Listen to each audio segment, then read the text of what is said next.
Hey everyone, Effie here. Today I'm going to show you how I made this card in purple. I made this card using one of our new stamps from our December release. It's called Tea Party and it's a 4x6 clear stamp set. I'm going to start off by stamping the outline teacup in our black dye ink, which is called Noir, and it's a crisp, true black dye ink. What's special about our Tea Party stamp set is that you can stamp different designs within the teacup.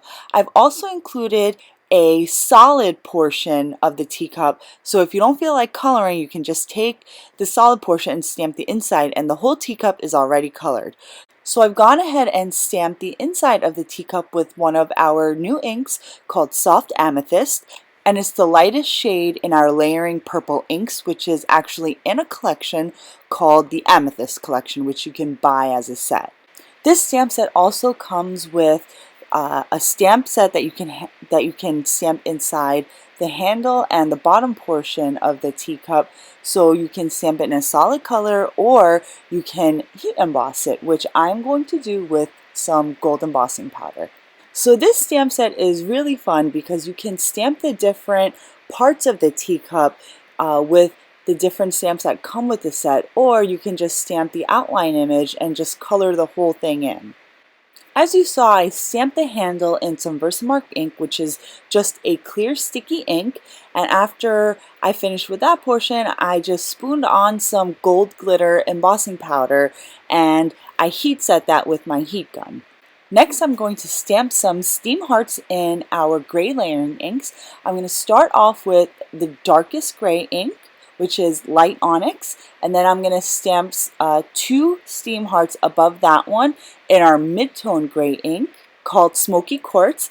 After I finish stamping this portion of the card, I'm going to stamp the rest of the steam hearts at the top of the panel in our lightest gray ink called Crystal Pewter.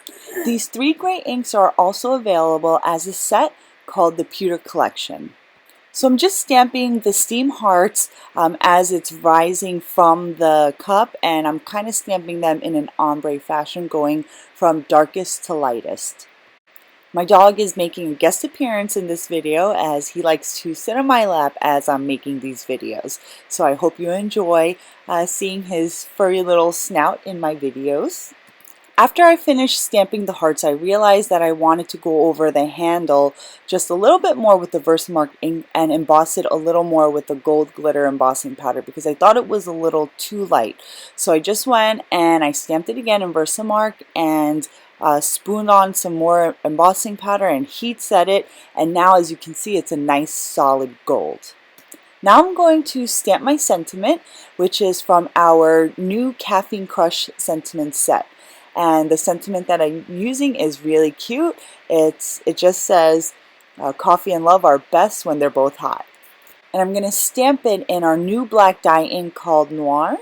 I'm going to place the sentiment at the top of the panel where the light gray steam hearts are already stamped. I'm not really worried whether the top of the panel will be too busy because the black ink is really dark and it's going over the lightest of the grays.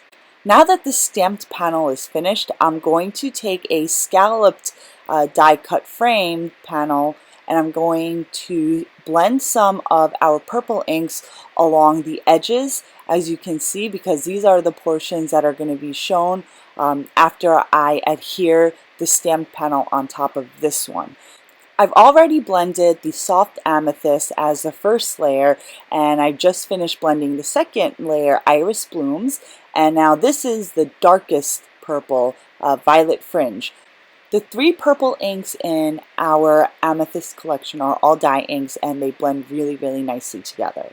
Now that both panels are finished, I'm going to adhere the stamped panel onto the blended panel.